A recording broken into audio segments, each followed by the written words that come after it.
Kawasan dataran tinggi Wonosobo, terutama Dieng, terkenal akan hasil pertaniannya yang luar biasa. Salah satunya adalah kentang. Kali ini saya akan ikut memanen bersama dengan warga lokal. Yuk ikuti keseruannya.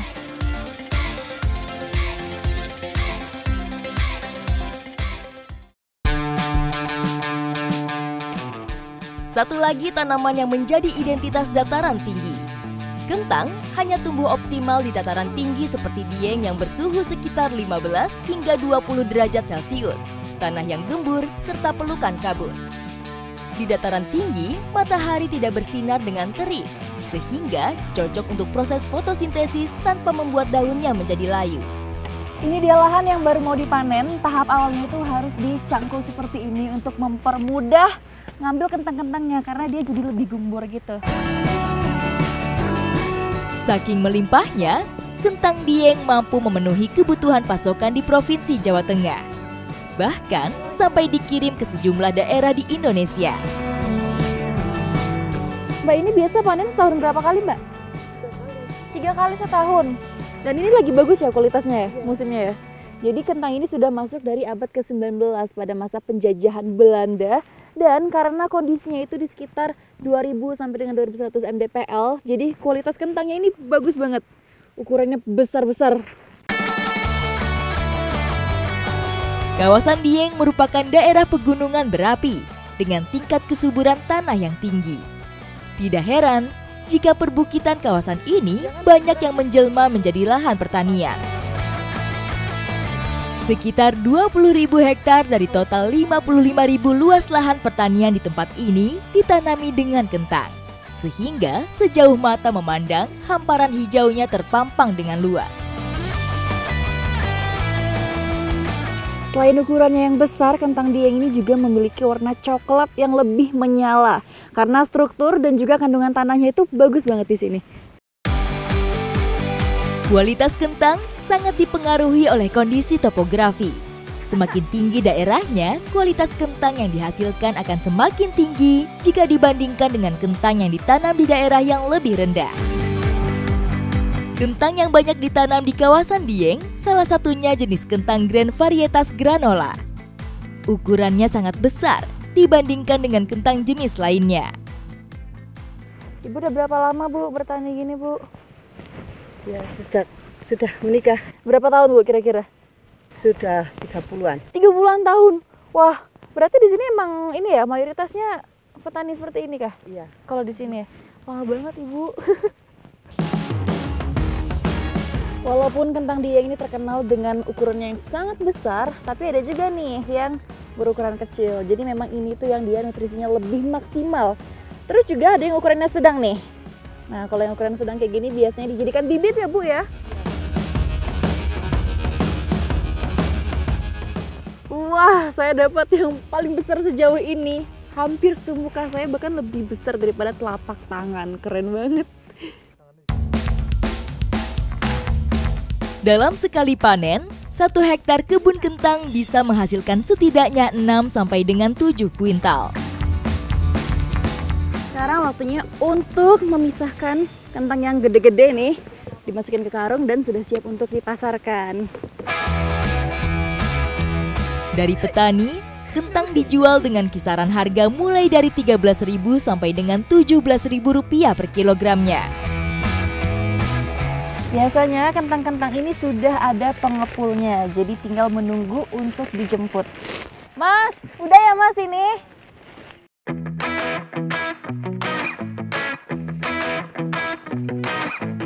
Wis, dak leren sih, dak madang-madang dingin, sing anget-anget kene. Ih, pas banget ini dingin-dingin. Iya, ini masih anget. Pas banget cuacanya lagi ini masih panas ya. Dibuatin sup kentang Dieng, langsung dicobain ini. Seperti apa sih spesialnya kentang Dieng? Oh ya, wih, wanginya bener-bener membuat saya kelaparan. Ini kayaknya semenit ditaruh di luar aja udah dingin ya, Mbak.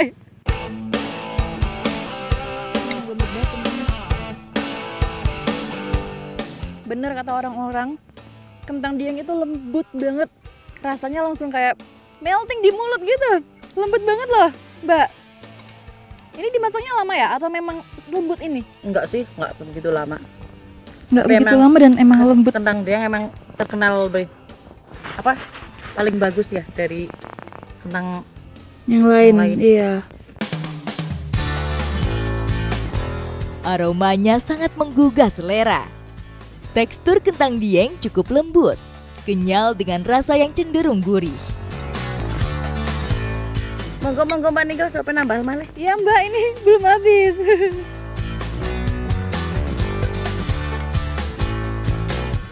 Tidak hanya enak, kentang juga menyimpan berbagai manfaat kesehatan.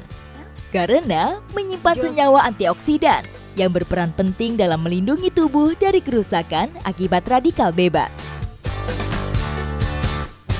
Ini adalah awal dari petualangan saya. Masih akan ada keseruan lainnya. Ikuti jejak saya, jejak petualang.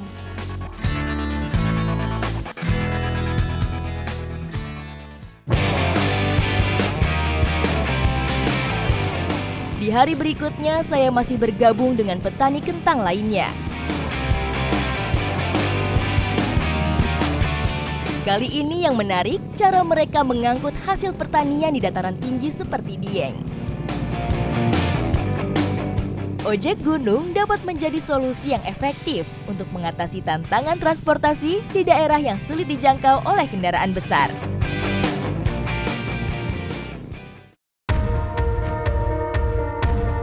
Untuk lokasi yang tidak mungkin dijangkau dengan motor, petani di sini mengakalinya dengan kreatif. Sling adalah salah satu jalan keluar untuk mengangkut hasil panen yang dilakukan di dataran tinggi seperti Dieng. Di Dieng Banjarnegara ini, para petaninya selain menggunakan motor, juga menggunakan transportasi seling untuk membawa hasil kebun seperti kentang dan juga sayuran lainnya. Sling biasanya dipasang pada medan yang ekstrim yang tidak dapat dilalui oleh kendaraan apapun. Jadi sistem seling ini itu seperti olahraga flying fox. Dia menurunkan barang dari atas ke bawah, tapi juga bisa menaikkan barang dari bawah ke atas karena menggunakan mesin diesel. Sebagian besar sling dipasang pada lereng tebing, bahkan jurang dengan ketinggian yang bervariasi. Seling ini sendiri terbuat dari kawat baja, panjangnya sampai 200 meter, bahkan bisa lebih tergantung dari lokasi kebunnya. Pada zaman dahulu, sling juga digunakan untuk transportasi para petani. Tetapi karena alasan keamanan, sekarang hanya digunakan untuk barang saja. Karena masih banyak karungnya, saya mau tarik lagi engkraknya.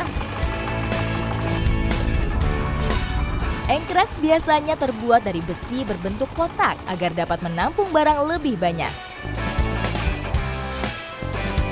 Engkrak sendiri ini atau wadah untuk mengangkat hasil kebun, ini tuh kuat menahan beban sekitar 70-150 kg. Udah siap ini ya Mas? Oke, siap.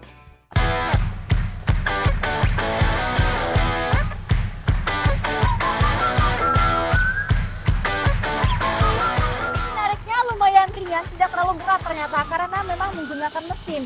Dan nanti kalau sudah dekat, sudah mau berhenti, ini kayunya tinggal didorong. Jadi ini untuk rem. Selain menghemat waktu, sling juga sangat menghemat biaya pengantaran barang. Sehingga hampir semua pemilik lahan pertanian di lahan yang ekstrim mempunyai sling di titik tertentu.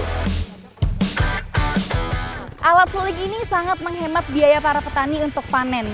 10 kali lipat, yang tadinya 2 juta cukup 200.000 saja untuk porsi 200 karung.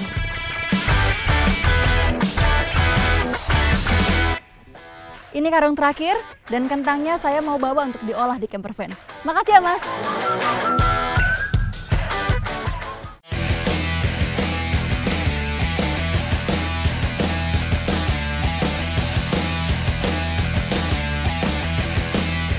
Ini adalah salah satu tradisi yang biasa dilakukan oleh masyarakat ini untuk menghangatkan badan. Nama tradisinya adalah genih dengan menggunakan tungku seperti ini.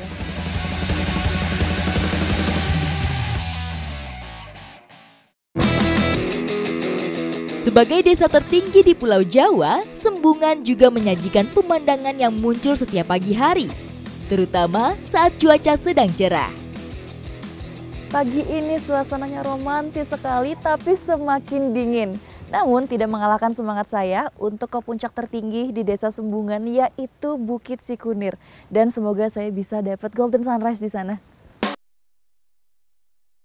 Untuk bisa mencapai puncak bukit, persiapan saya lakukan sejak pukul 3 dini hari. Sekarang pukul 3.44 dan saya akan ngecek posisi matahari berdasarkan aplikasi yang saya gunakan. Menggunakan aplikasi Sun Position, saya bisa tahu titik dan waktu matahari terbit. Ini kelihatan di sana itu sudah ada Milky Way. Nah, ini kelihatan dari aplikasinya.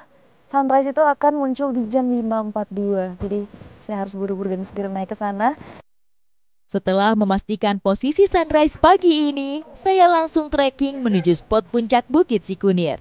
Perjalanan menuju Bukit Sikunir kali ini tidak sendiri karena sudah ada Mas Rahmat. Selamat pagi, Mas. Selamat pagi, Sudah Mbak. siap? Siap. Oke, mari kita naik. Yoi. Ini berapa lama kita kira-kira? Perjalanan sekitar 30 menit.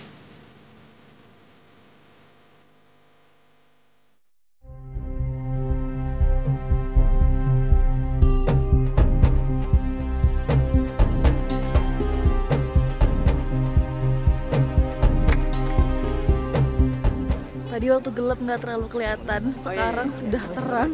Saya kaget ternyata pengunjungnya seramai ini. Saya bahkan hampir nggak dapet tempat untuk berdiri. Tapi untungnya udah datang dari pagi banget. Mas, ini kan desa tertinggi ya? Yep, Ma. Berarti bukit ini itu bukit yang tertinggi Iya, juga? bukit yang tertinggi di Desa Sumbungan juga. Di ketinggian berapa sih ini? Kalau bukitnya itu di ketinggian 2440. Jadi selisih sama desanya itu 140 gitu. Setelah beberapa lama menunggu, pelan tapi pasti semburat jingga dari langit mulai keluar. Pas banget nih jamnya nih, mataharinya sudah mulai keluar. Memang untuk kesini tuh butuh effort yang luar biasa, tapi semuanya terbayarkan setelah Raja Siang sudah keluar dari garis horizon. Selain Golden Sunrise, semakin siang saya juga bisa melihat pemandangan beberapa gunung. Di antaranya Gunung Sindoro, Gunung Sumbing, Gunung Kembang, dan Gunung Merbabu. Dari sini juga, kita bisa melihat pemukiman yang ada di Kecamatan Kejajar dan sejumlah daerah lainnya Kabupaten Wonosobo. Termasuk Telaga Cebong yang terletak di kaki bukit. Ini adalah salah satu tradisi yang biasa dilakukan oleh masyarakat ini untuk menghangatkan badan. Nama tradisinya adalah genih dengan menggunakan tungku seperti ini. Tradisi geni umumnya berkaitan dengan pembersihan melalui elemen api yang biasa dilakukan masyarakat dataran tinggi Dieng. Dalam suasana seperti ini, tradisi geni selain untuk membersihkan lingkungan puncak Sikunir juga bisa menghangatkan tubuh yang kedinginan. Sajian alam yang ditawarkan oleh desa tertinggi sepulau Jawa ini memang luar biasa. Setiap sudutnya cantik sekali. Setelah ini, saya akan mengajak kalian untuk mengenal lebih dekat Desa Sumbungan. Ikuti jejak saya, jejak petualang.